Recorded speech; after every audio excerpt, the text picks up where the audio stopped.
Good morning.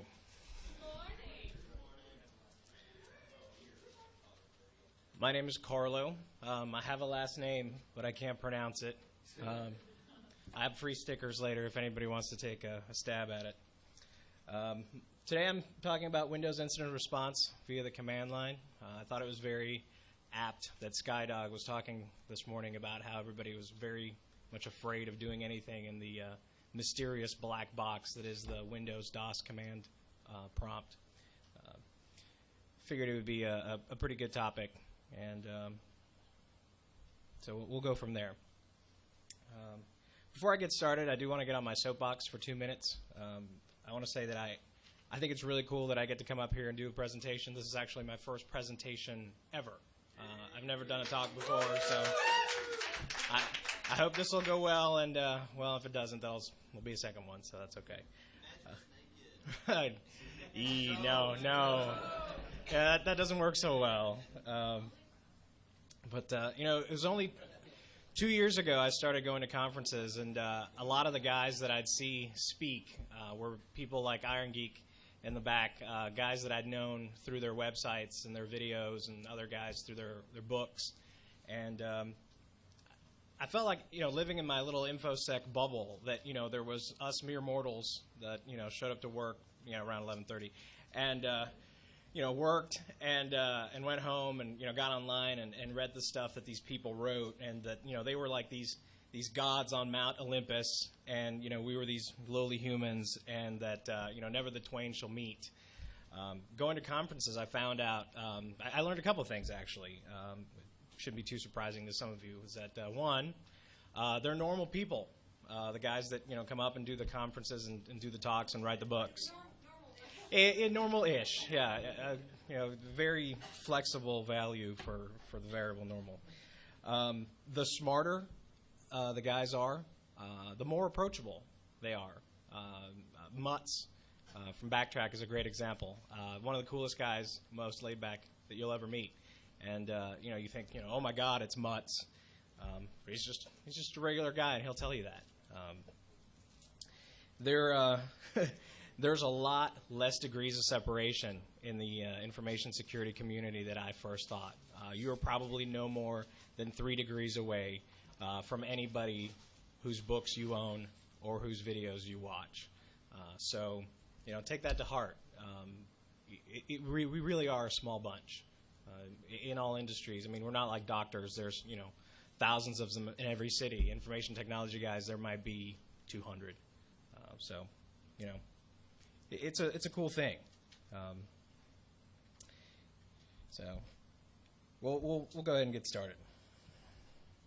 Thank you.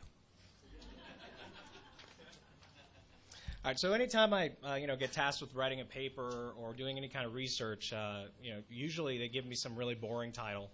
So try to give it something a little more fun, something that's going to keep me interested, because like Skydog, sometimes I do have the tendency to have the attention span of a gnat. And I see something shiny or pretty, and I just kind of go off in another direction. So my original title for this project was Turtle Taming, or How I Learned to Stop Worrying and Love the Shell. Like I said, the command line seems to be this big mysterious box. It's, people don't want to touch it, or you show it to them. They're like, no, dude, I'm just going to go ahead and grab the mouse, because I feel like if I do something in there, it's permanent, and I'm probably just going to break something. Well, it's like, well, it's okay. You don't have to be scared of it. Most people, if they do use it, the only thing they think it's for is for IP config. Right? It's like, oh, let me find out what my IP address is. I'm a hacker. Look at me. That's, it's a start. Bless your heart. This is Terry the Turtle Tamer. For any of you guys who don't know, she's actually from an online turn-based game. It's called Kingdom of Loathing. It's a fantastic intellectual game where they basically make fun of themselves and everything else in popular culture, and it's all the art is line stick figure kind of art, and anybody who's ever played D&D or any kind of role-playing game, check it out. Asymmetric Publications. It's a really funny, cool group of guys.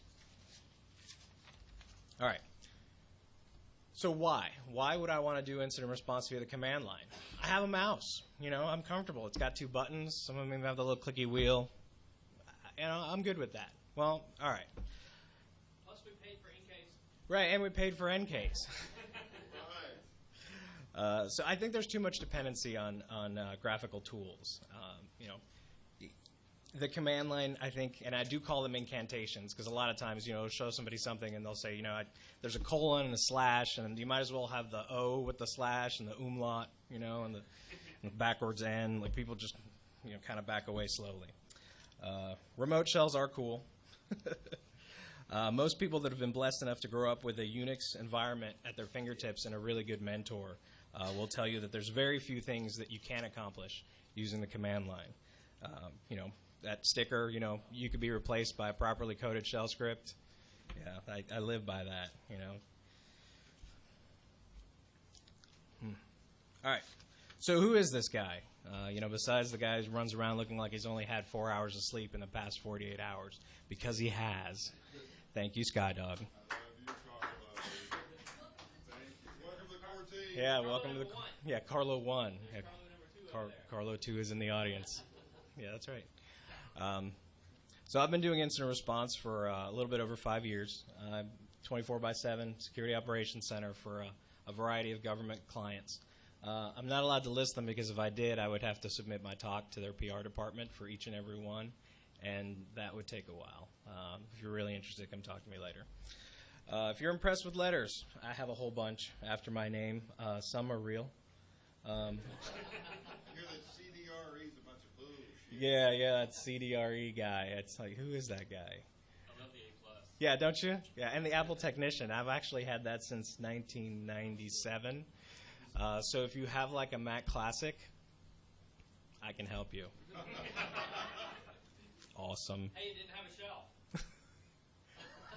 Yeah, that's true. But I'm also running the Maker's Corner. I'm not entirely sure when I'm going to start that, probably after this talk. So come make an LED throwy. I have batteries and LEDs for everybody. We have Altoids tins, and we're just kind of just play with it.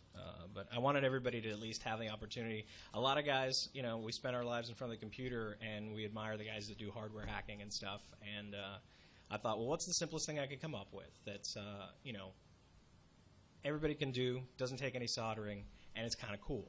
And, the coolest thing I came up with was a battery and an LED and a piece of tape. And, you put the three together in a special combination, and ta-da, your LED comes on. And, it's because I'm a geek, but I actually think putting a battery in an LED is pretty damn cool. Like, at the end of the day, I'm like, look, I made this, And it's not just because I come home and I can't actually talk about what I did, but I can look at, my LED throwing. My wife just kind of looks at me like, well, okay, sure, whatever. I got lots of those around the house, so. LED throwies, not. Shut up, Scott. All right, so who's this for? Obviously, people who do incident response and work in security. Does anybody do that now? Show of hands. A couple people. All right. So, security professionals in general, and pretty much anybody who's been tasked to support Windows at one time or another. Popular opinion on Microsoft operating systems are what they are, but at the end of the day, I think we can pretty much all agree that they're here to stay, right? At least for the end user.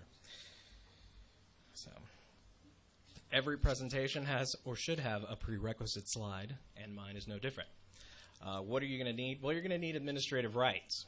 If you don't have admin rights and you just have a regular user account, then I'm sorry, but you're probably not going to be able to experience the magic that is incident response via the command line. So, I can't tell you how to escalate your privileges. That's really a different talk. Come talk to me after. All right, so what am I really going to be talking about? So I'm going to be talking about a Windows command called run as. We'll talk about that a little later. WMIC, which I kind of stumbled upon, and it's really referred to as the most unknown command in Windows. PS tools, put together by the sysinternal guys who are now owned by Microsoft, and reg. And there'll be a sprinkling of one or two other commands, but they're just kind of in support of these. So if any of you out there don't think incident response is as sexy as breaking in and stuff, think about this. The title for this presentation could just as easily been called, "Okay, I have a shell. Now what?" You know, it's great when you have your Metasploit and you've got your modules and your interpreter and you're like, hey, look, I turned the guy's webcam on and his CD's coming in and out. And, you know, that's all fine and good. But at the end of the day, if I give you an admin shell on some remote machine, are you going to know what to do with it? You know, if you don't have some kind of middleware layer, that's kind of what this is all about. So keep that in the back of your mind. All right, so run as. It's really just a shortcut to admin. If you're a Unix guy, it's sudo for Windows. You don't have to log out of your machine with your user account and log back in with your admin account. You can just open up a specific window or issue commands using your administrative rights. I know this sounds kind of stupid to some of you, but there are people out there who don't know that you can run an administrative window inside your user account and do everything that you need to do. They will actually log out and log back in, or use two computers and stuff. And sometimes that's good. You want the extra real estate on the screen, but you don't have to do it that way. All right. So whereas run as was a shortcut to admin, I'm going to teach you how to make a shortcut called admin to run as. So work with me here. All right. So everybody knows how to make a shortcut, right? Right-click on your desktop. That's not earth-shattering. So what we have here is basically the incantation that you're going to need to make this happen. I call mine admin only because they told me it was not a good idea to call mine pwnage, especially at work. I kill two birds with one stone, actually, with this, because not only do I get a shortcut to make an admin shell anytime I want, but I have it tell it to drop me into my PS Tools folder so that I can execute all my PS Tools commands and anything else I want to drop in there. Could I have set an environmental variable in Windows? Yeah, but, I don't. I'm lazy. So I know. So really, you just give me the shell. So if the stars are aligned correctly and you put in your password correctly, you should now be sitting at a window that looks very similar to this, only with your name, not mine. Because if it's my name, then we really do need to talk after this. You can actually you can set your colors. I'm going to go back. If you see that my long incantation there near the end, right before the title admin console, I have color 02. The first digit is the background color, and the second digit is your font color. So you can actually play with those and set those in your command line. I went with this for a couple of reasons. One, I grew up in the old school monochrome green screen days, with the terminals, and this just kind of reminds me of that, and it's kind of matrixy too. So, All right, so this is our shortcut to our administrative shell. Now, I know I said earlier the remote shells are cool, and some of you are like, well, yeah, but that's not really a remote shell, dude. You just kind of shelled into yourself with an admin. That's not pwnage. All right, so once you have your admin shell and your awesome PS tools, this is kind of what you're looking for. It really is that simple. psexec //IP or hostname, and cmd.exe. Now, psexec allows you to execute any command that you put after it once you give it a destination address. It's going to use whatever rights that you're using that you happen to be in. You can create a much longer psexec incantation where you actually tell it your administrative username. Maybe you have to type in your password, but it sends your password in clear text, and that's not so great. So that's one of the reasons why I do an admin shell. And then, again, because I'm lazy, I have an admin shell. I don't have to tell it my username and password all the time. I can just execute my psexec, tell it I want to run cmd.exe on a remote machine. Boom, Bob's your uncle. You've got a shell. You can execute these locally or remotely. The line between local shell and remote shell starts to get kind of blurry because you have a local admin shell that you use to get a remote shell, but you could, in that remote shell, execute commands locally. So we'll get into that. All right, so WMIC. WMIC is actually really cool. We're going to actually be using something called WMIC.exe. It comes preloaded with Windows XP Pro. It's not in Home, and that's okay.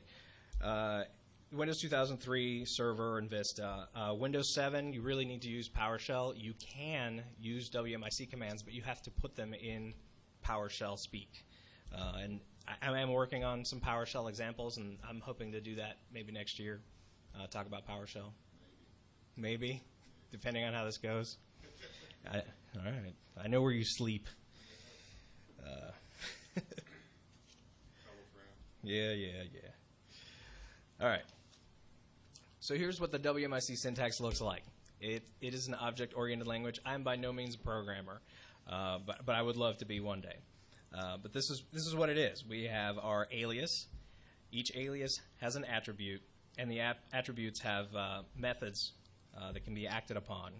So, for example, if we generate an alias called Outerz0ne, if you were to say WMIC Outerz0ne list brief / format list, it would spit out in brief mode, which is Windows picking for you what values it thinks are important to you. And it's usually anywhere between 2 to 8 of them. So you can see the Outerz0ne's version is 7. Value is priceless. Price is free, and the mood is fun. But okay, so let's say I wanted to get something that wasn't shown there. What about the value for win?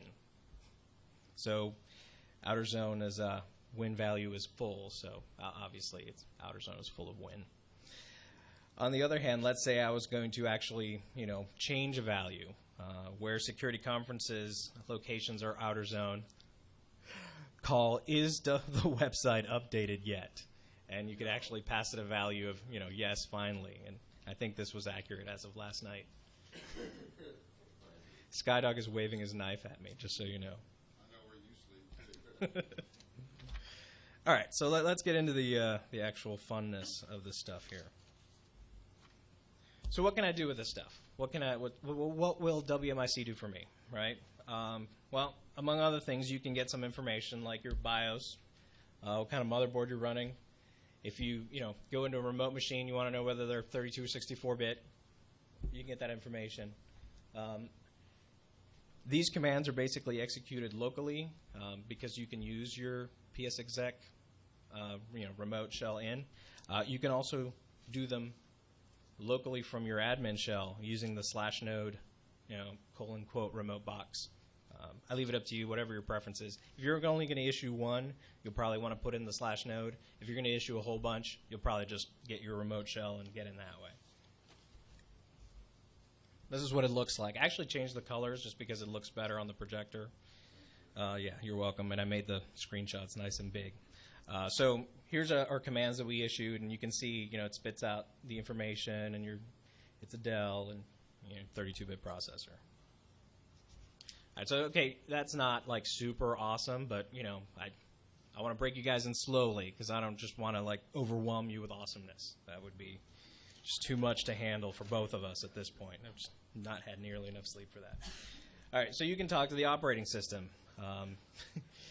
You can, and WMIC isn't a cure-all. There's some things that it can't do as well as other commands. One of the things is reg.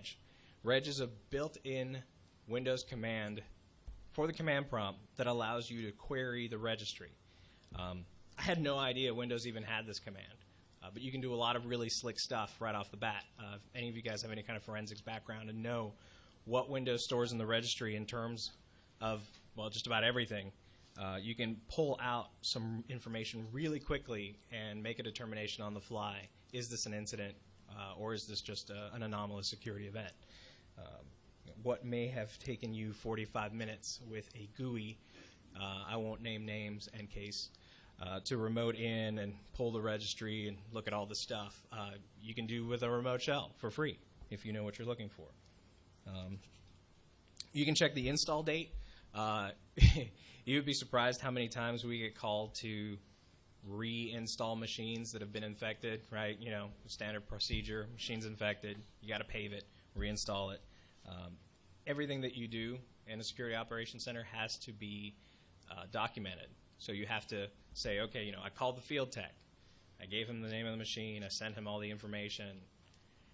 And then you wait, and you never hear back from the guy because he's probably busy putting out fires somewhere else.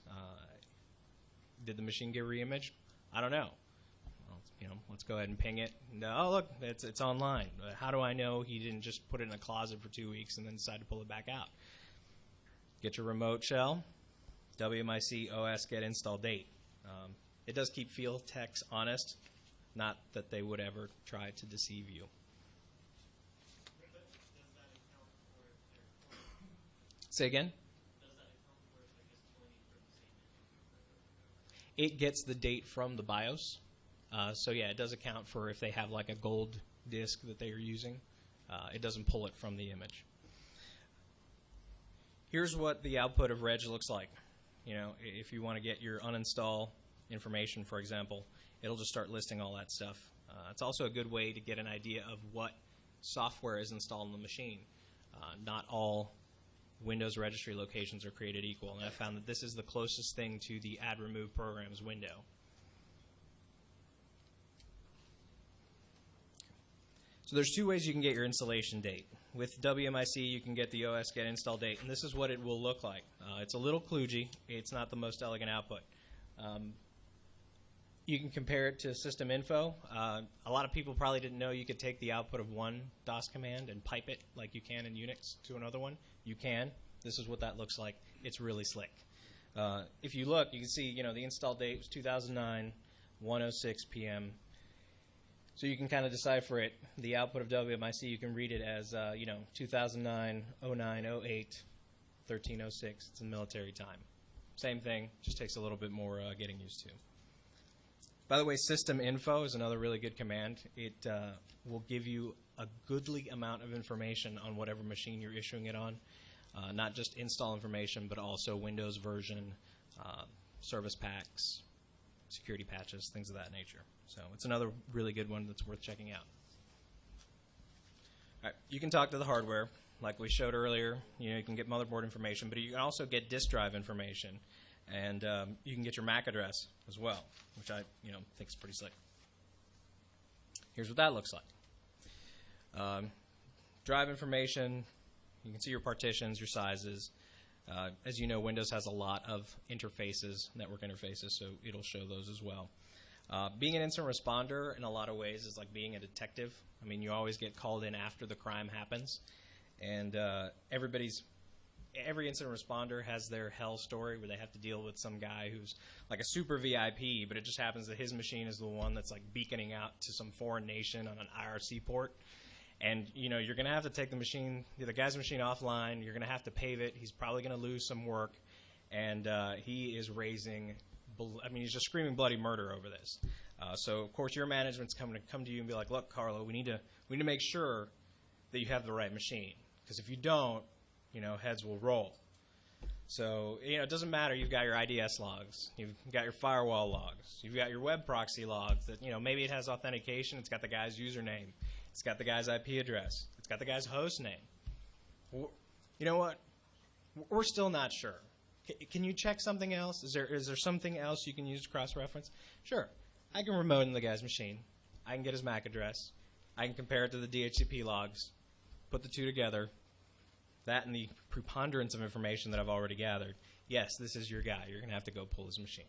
So things like that happen.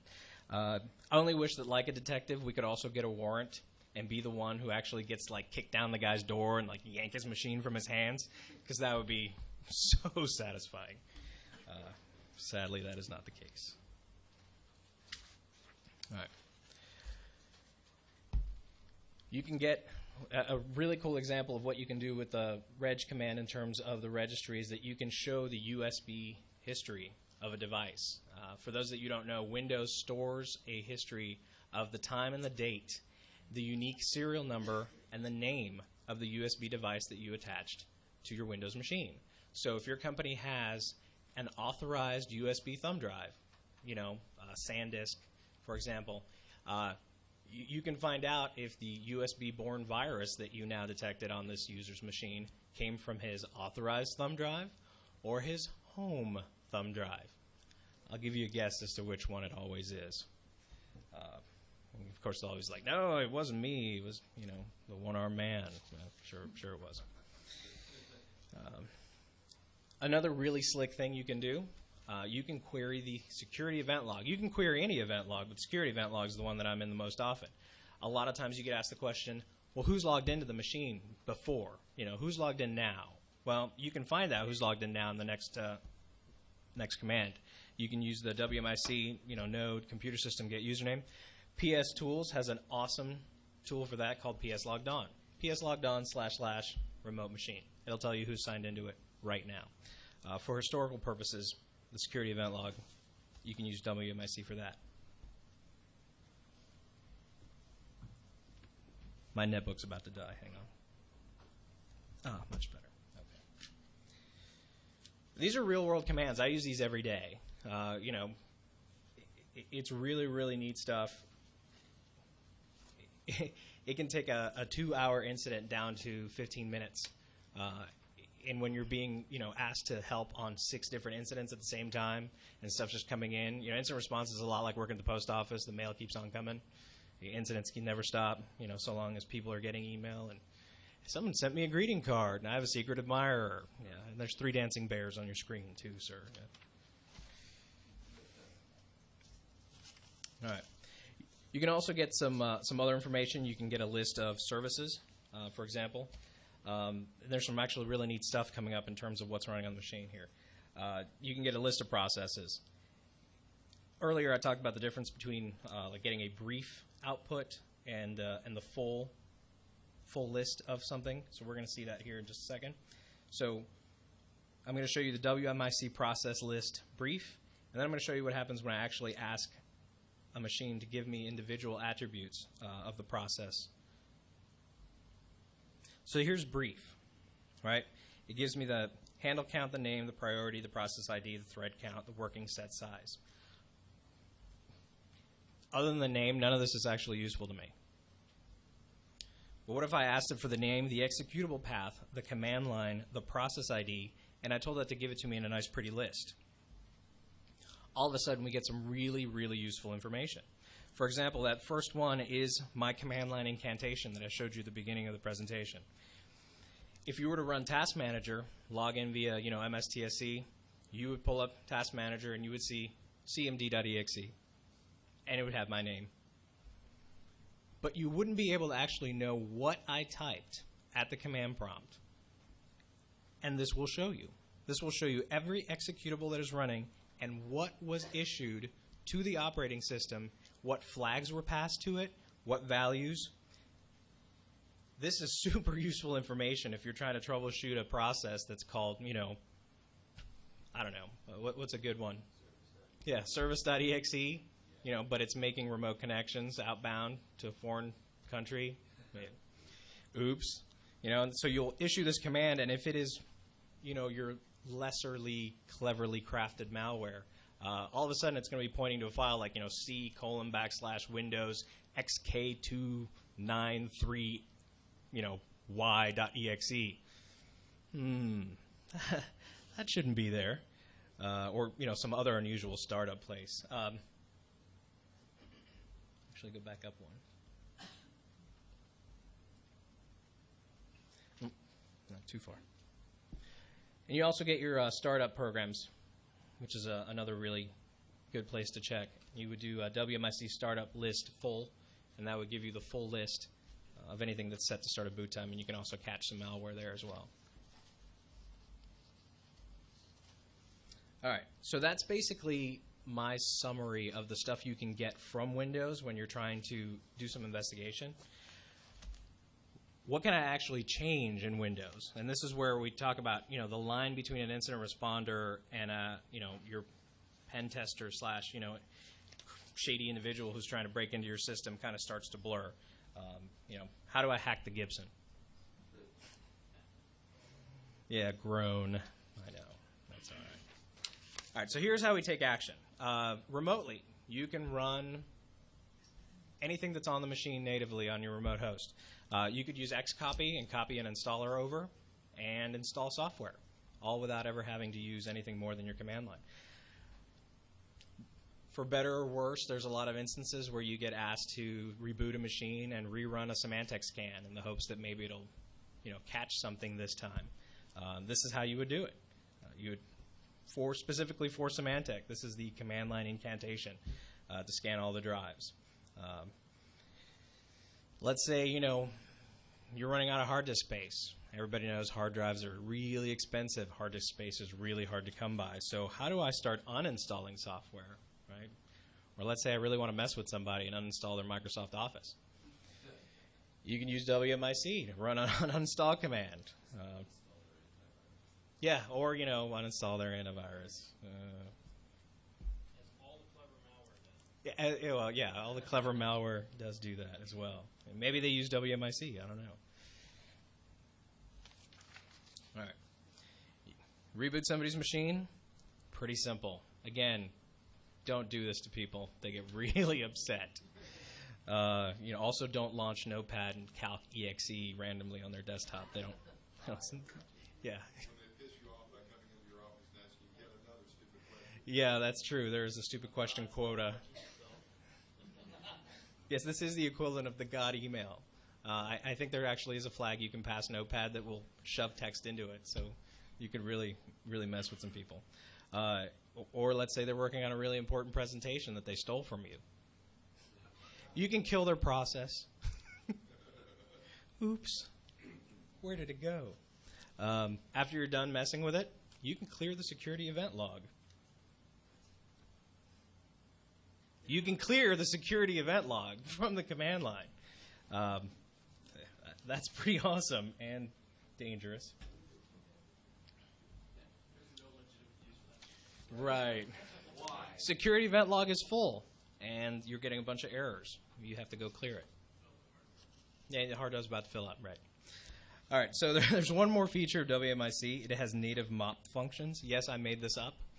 I made this up just like I made up LRF support back when I used to get calls from sales guys who would say things like, dude, I've got this totally awesome switch. You've totally got to come check it out. It's 10 times more than the switches you're running, but it's just totally awesome. Like, well, does it have LRF support? Crickets. I don't know, man. Let me get a sales engineer on the phone. So sales engineer gets on the phone. Yeah, I'm trying to find out if your product is LRF support. What? LRF support. LRF version 4. Little rubber feet. I wouldn't tell them that, but they would never. They'd be like, let me call you back. That's how you get off their list real fast. Worse when they say, yes, we have it. Yeah, well, but it doesn't support SSL.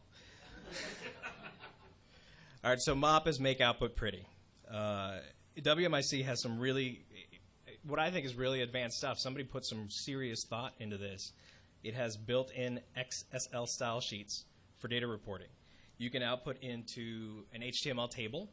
You can output into CSV or even XML. And it even comes with a flag. You'll see down here the translate basic XML. It will translate the characters around the values into the actual XML, because if you don't put that flag in there, it'll use the HTML equivalents because it assumes you're trying to output this out to some kind of HTML thing. Super handy. Here's what the table looks like. Not only does it spit it out into a handy table, they actually, changed the color of the title and alternated every other row there so you can read it. Sometimes it's the little things you need to appreciate in terms of what you can do with Windows. I think that's pretty slick. I mean, this is one command. You don't have to do this. You don't have to dump it to Excel and, do what I do, where you highlight 2 rows and you change the color and then you cut and paste that all down because you're too stupid to know how to make it do it in the background automatically. Yeah. It's like you can catch a hacker, but you don't know how to use Excel. And don't hate. 10 cents to hate. I want to show you this one last one because I think it's actually pretty awesome. You can reroute somebody's DNS in 2 easy steps. One, if you knew what their index was. There is so much awesomeness in trying to change somebody's DNS. This is actually one of my favorite attack vectors in terms of viruses and malware.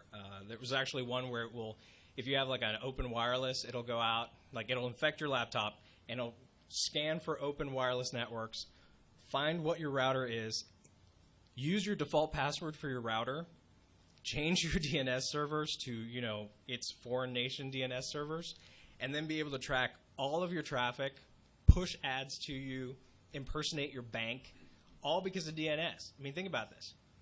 The entire backbone operates on IP, but humans don't know how to remember numbers, so they have to remember things like Yahoo and Google.com and stuff. That's where DNS comes in, and it's a huge vulnerability. So you can reroute somebody's DNS, and the way you do this is first you issue this command because every network interface in Windows is issued an index number. So you need to know what that index number is. So first you get your index number. Mine was number 8 in this example. And then you just say, hey, WMIC/node remote box. Nick config where index equals 8. Call set DNS server search order.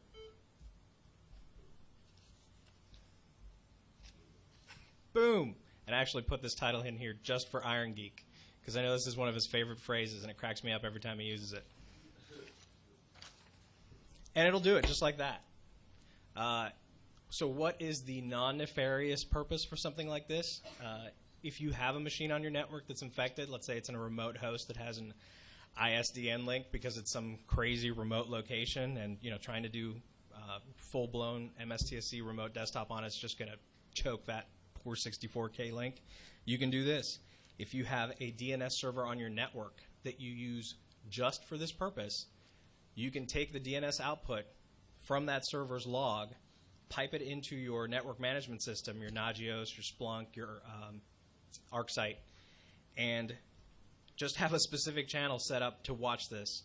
You don't need to know where it's going because rerouting its DNS and watching that traffic on your network monitoring system will tell you everything you need to know, unless it's IP-based. But let's face it, most malware out there, dindns.org, right?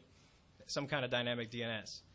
Very few of them have hard-coded IPs because they know those can be blocked with the firewall. But you can change the DNS name in the background as many times as you need to point to a different IP. So you can, I don't necessarily want to use the term pseudo honeynet a box because it's not entirely accurate, but in terms of hijacking their DNS traffic for an actual good use, this is what you can do. So out of all the commands that I found so far, this is by far the coolest. So I had to share that because DNS hijacking is just so elegant and simple. So that's what I got so far. How am I doing on time? You've got some time. Okay. I've got what? 5 minutes? I want to thank Skydog for looking me in the eye last year at Outerz0ne and saying, hey, thanks for helping unload the truck. By the way, you're doing a talk next year. Yeah, exactly. And I know I talked earlier about, there really isn't that much of a separation between, attendees and speakers. The only difference is someone looks you in the eye and says, hey, you need to find out what you're really passionate about. What is it that you do that you could talk for 45 minutes about? It's really not that long.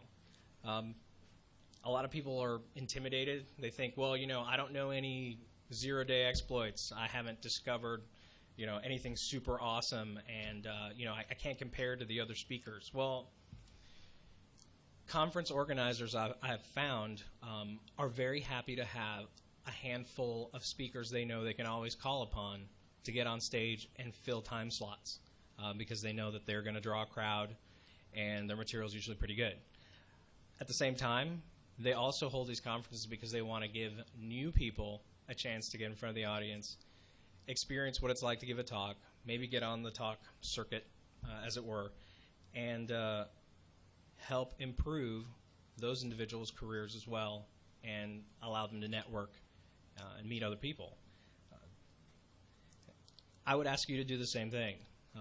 Go home, take some time, think about what it is that you do on a daily basis, because I do this every day. I didn't really think there was anything all that special about it until I really started to talk to other people and go, hey, you can reroute somebody's DNS, or hey, you can find out when somebody's machine was installed, and they're saying, oh, that's pretty slick. I didn't know you could do that. And the more times you start hearing that, you start thinking, maybe I could talk about that.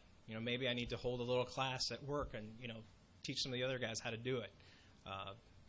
Maybe I can ask Skydog if I can talk at the next Outerz0ne. Yes, sir. So what would you do to prevent somebody from doing this on your network? I would make sure I knew who. The question was, how do you prevent it from happening on your network?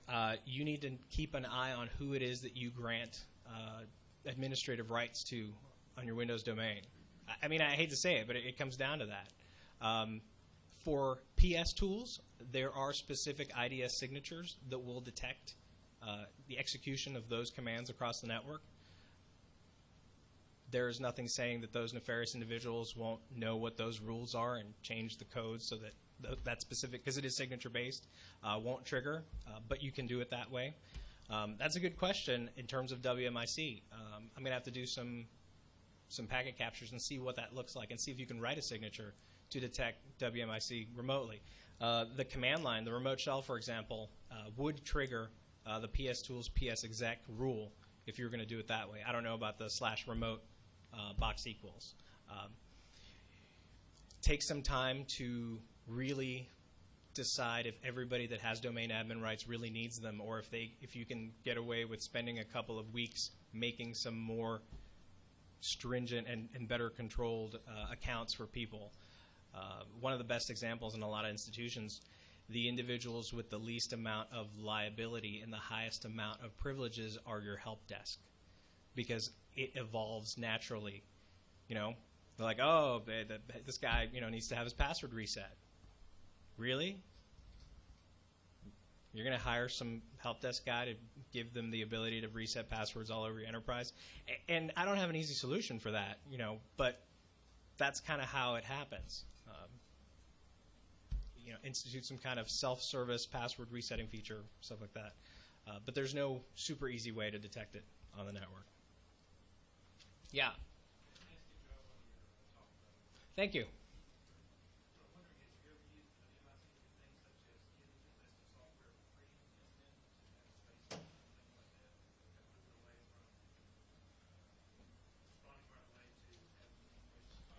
So the question is, have I ever used WMIC to get a baseline of the software that's installed? I can, because I have access to the base image. It's something that's hard to track, obviously, because patches get applied to stuff all the time, and it's not as reliable as, say, MD5 hashes. But you could absolutely use that if you were willing to just generate one every week or even once a month. Would be super helpful, and you would, be instantly able to determine what was the delta, and then I would recommend WinDiff. And there's actually a command in Windows called WC, which allows you to take two files and compare them. It's a little kludgy. Yeah, in the back. When you clear the security event log, does that then leave a line? It does generate an event that says the event log has been cleared, so it's not, super secret. Yeah, by this account. You just write a script that just does it over and over again.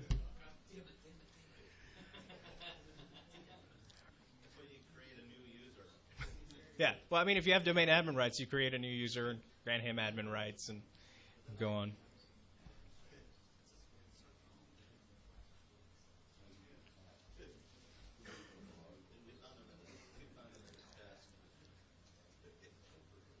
Does anybody have any other questions? No? All right. So, yeah, that's my name. This presentation will be up on SEsolutions.com pretty soon. And if you want to get a hold of me, drop me a line. Thank you, guys.